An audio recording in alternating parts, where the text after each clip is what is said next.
So I'm going to ask this in a nice way, but it seems like you're a beer nerd, kind of. Yes, I would say I'm a beer nerd. I've dedicated the last 15 years of my life to beer and brewing, so that would probably make me a nerd. Because you know a lot about this stuff, which is good. Yeah. We offer tours to the public on Thursdays and Saturdays, so you can come in, we show you around and tell you all about how beer is made. Beer is made from 4 main ingredients, which are water, hops, yes, barley, yes, and cinnamon. ha! Yeast. Very close. This right here is malted barley. It is American 2-row barley. It's a high quality ingredient, and this is essentially where we're going to get a starch source for later the yeast to eat sugars. So we basically turn this this starch source, these barley corns, into sugar water. As you chew on the grains, the starches get converted into sugars by the enzymes in your saliva, and you get this really nice, toasty, nutty kind of sweetness. That's good. That tastes like cereal. Yep. Cereal, actually, all the things that we use to make beer are cereal grains. We bring in malts from all over the world, and basically we will weigh everything out over here, and then we use a series of farm implements, flex flow augers, slinkies in a tube driven by motors that run those grains up and around. And up here we have a 2-row or a 4-roller mill, and this mill basically cracks the grains open to expose those inside starches. So this is our brew house over here. We basically mix the grains that we cracked with hot water in the mash tun here. It's kind of like a giant mixing bowl. It's got a series of stainless steel plates on the bottom. The hot water helps convert those starches into sugars, and we get a sugar water. Once we have extracted all of our sugar water, we're going to put it in a kettle. We're going to boil it. When we boil it, we add hops, and hops are affectionately the spice of beer. If you want a pale ale, you're going to use a lot more hops throughout the whole process. If you want a cream ale, you're going to use light hops throughout the process. So this is our fermentation area.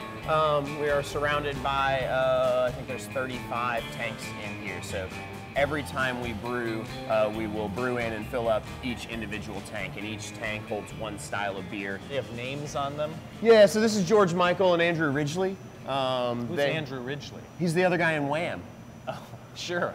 We all know that. Nobody ever knows that. It's okay. Yeah, it's okay. George Michael, you got it. That's why we did it.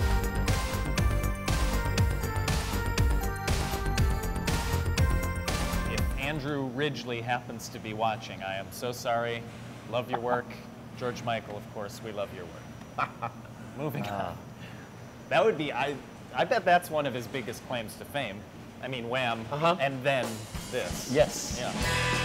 Once we finish fermenting our beer, we run it through a centrifuge which separates out the yeast and gives us a nice clean beer, pushes the beer through a series of pipes in the ceiling, and moves it over to each and every one of these tanks. And then we clean kegs, and fill cans right over here off of our canning line. Cans are lighter, so they take less fuel to ship to and from your facility. Cans protect beer from their biggest enemies, which are sunlight and oxygen. So cans are impermeable to light. The seam on a can is better than the seam on a bottle. The crimps on a bottle can allow oxygen over time to work into the beer, and oxygen, when it comes in contact with beer, starts to taste like wet cardboard. This is Terrence. Terrence, you're looking good today. Oh, I appreciate it. Terrence, you look great. I don't know what you look like other days, but you look great. Oh, okay. This is our keg cooler.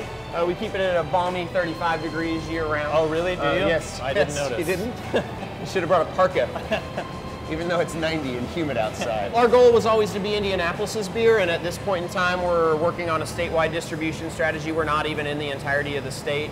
The business plan that I wrote for Sun King, based on what Dave and I wanted to do, was that we would produce 5,000 barrels of beer in our 5th year, and this year we're going to do almost 30, so we're 6 times larger than we imagined that we could be, and we still don't go to the entire state. So essentially every time we make more beer, the good people of Indiana drink it up.